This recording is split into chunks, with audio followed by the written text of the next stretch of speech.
Bonjour et bienvenue sur votre chaîne Data Science en entreprise. Parlant d'entreprise justement, aujourd'hui nous allons aller au-delà des notebooks. Alors, lorsqu'on a un modèle machine learning, le but c'est de communiquer, c'est de rendre disponible ce modèle à d'autres personnes. Alors, le but dans cette vidéo et dans d'autres vidéos qui vont suivre sera de faire quoi? À partir d'un modèle machine learning déployé dans notre notebook, mettre en place un endpoint, c'est-à-dire un API via l'utilisation de Fast API pour faciliter ton utilisation. Dès que ce endpoint, c'est-à-dire ce API sera mis en place, pour faciliter sa portabilité, son déploiement, nous allons dockeriser ce dernier en utilisant Docker. Dès que ce modèle dockerisé sera disponible, nous allons le déployer sur une plateforme qu'on appelle Heroku. Alors, pour faciliter la communication entre ce modèle et cette plateforme, nous allons mettre en place une pipeline CI/CD, via l'utilisation de GitHub Action. Je vous invite à suivre attentivement pour ne pas rater ces importantes informations qui ont rapport avec la mise en production de modèles machine learning. C'est parti!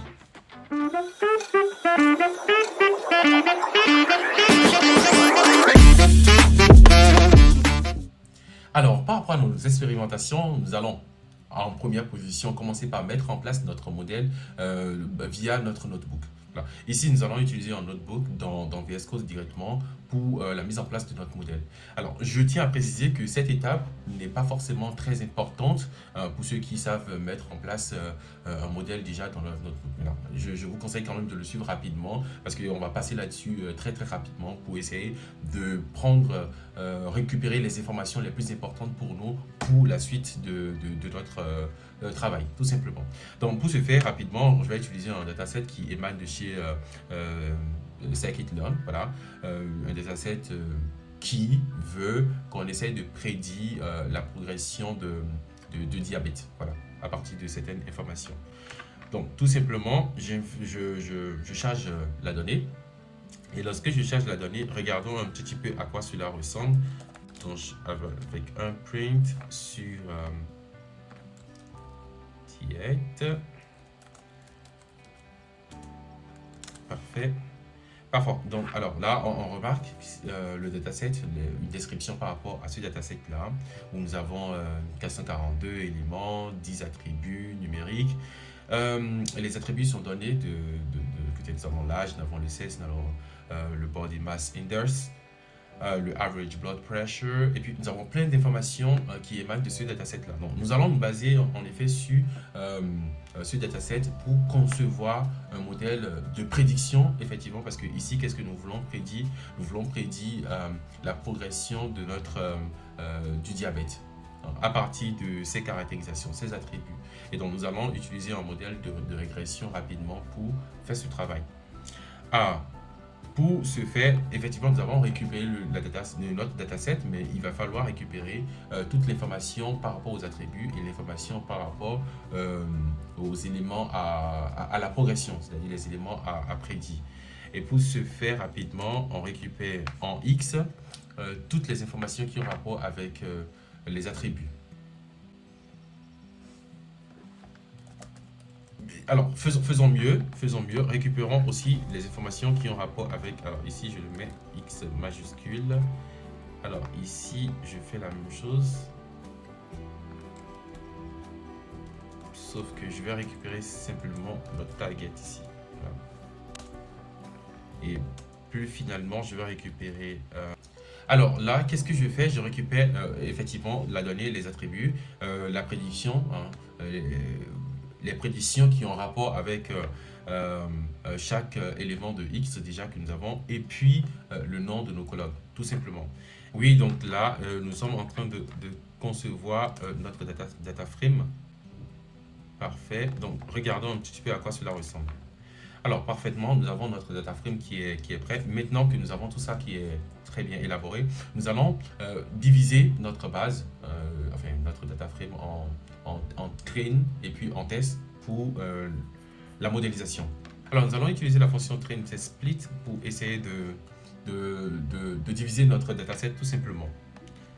Alors, nous allons de ce fait ici essayer de standardiser un peu l'information que nous avons. Et pour faire cette standardisation, je vais utiliser la fonction standard scalar, tout simplement. Donc, j'instancie, voilà, notre standard scalar et maintenant je l'utilise. Alors, sauf que ici, qu'est-ce que nous allons faire? Par rapport au isStream, nous avons utilisé notre scalar, c'est-à-dire ce que nous aurons instancié en haut ici, les caractérisations de ce dernier, nous allons utiliser ça sur la donnée xstring. En utilisant quoi? Fit transform. Donc ici, on utilise fit transform sur le isString encore, tout simplement. Mais qu'est-ce que nous allons faire par rapport au isTest? Donc ici, il va falloir que nous conservons l'information qui a été apprise au niveau de notre isString, c'est-à-dire par exemple la moyenne et puis l'écart type qui ont été utilisés au niveau de isString. Et c'est ces informations qu'on va utiliser normalement sur le xTest. Et pour ce faire, lorsque nous allons appeler scalar, au lieu d'utiliser la fonction fit transform, nous allons tout simplement utiliser transform. Voilà. Nous allons utiliser transform sur isTest. Parfait. Maintenant que cela est bon, et puis nous avons nos informations qui sont très bien établies, nous allons passer à l'entraînement de notre modèle. Alors, maintenant que tout cela est fait, nous allons essayer d'instancier notre modèle. Le modèle, nous allons utiliser tout simplement ici Linear Regression pour essayer de faire notre travail. Et dès que cela est fait, voilà. Parfait. Maintenant que cela est bon, qu'est-ce que nous allons faire à la suite? On peut essayer de penser à faire une prédiction déjà avec ce que nous avons. Donc, je fais pred égale regression.predict et puis j'applique ça normalement à isTest, tout simplement. Alors, on a notre prédiction qui est là. Bon, c'est bien bon, mais quels sont les arguments qui sous-tendent la force, c'est-à-dire si un modèle de régression est meilleur ou pas? Il faut regarder, par exemple, si les résidus suivent une loi normale. Voilà. Les résidus, c'est-à-dire la différence entre le Y-train, enfin le Y-test et puis ce qui a été prédit. Est-ce que cette différence-là suit une loi normale? C'est une information très importante pour s'assurer des performances de notre modèle dans ce cas de figure. Et donc, pour ce faire, alors pour regarder un petit peu les performances de notre modèle, regardons rapidement le résiduel, ce que ça donne. Alors, on fait une représentation pour avoir les idées un peu plus claires. Et pour ce faire, nous allons utiliser ici displot qui permet de représenter la distribution. Parce que ici, qu'est-ce que nous avons? Nous avons le résiduel qu'on calcule là. Parfait, voilà. Mais tout ça, c'est pas interprétable. On va représenter celui-ci sous forme de densité. On va représenter la distribution de ce résiduel-là en utilisant displot qui émane de Seaborn. Alors, faisons cette représentation. Alors, on peut remarquer que nous avons une distribution de densité qui épouse un petit peu la réalité d'une distribution gaussienne. C'est assez intéressant du coup. Et pour aller loin, regardons d'autres valeurs numériques de performance. Donc, on peut regarder le mean square error ou encore le square mean, la racine carrée du mean square error qui est de 53 pratiquement, qui n'est pas mal. Voilà, ça dénote du fait que nous avons quand même un modèle plutôt mieux.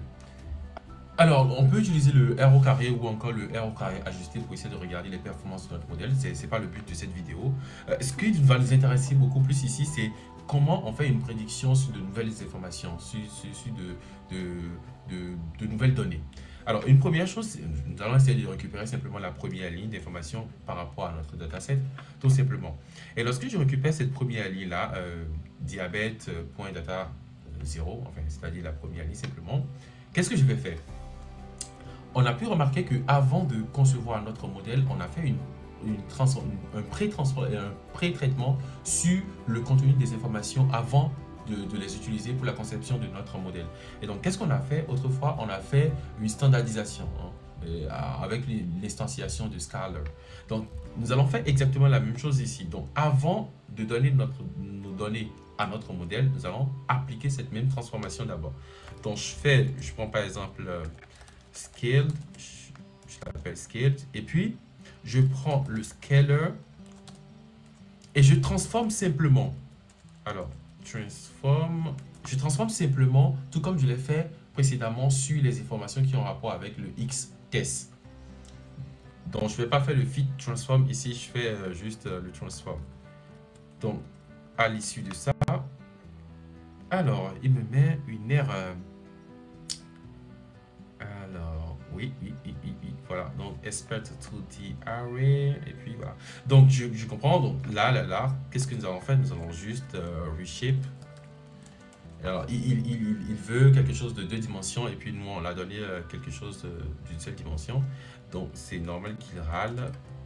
Donc, on prend une dimension, et puis le reste, on le fournit sur le reste des dimensions. Enfin, donc, je le donne en moins tout simplement.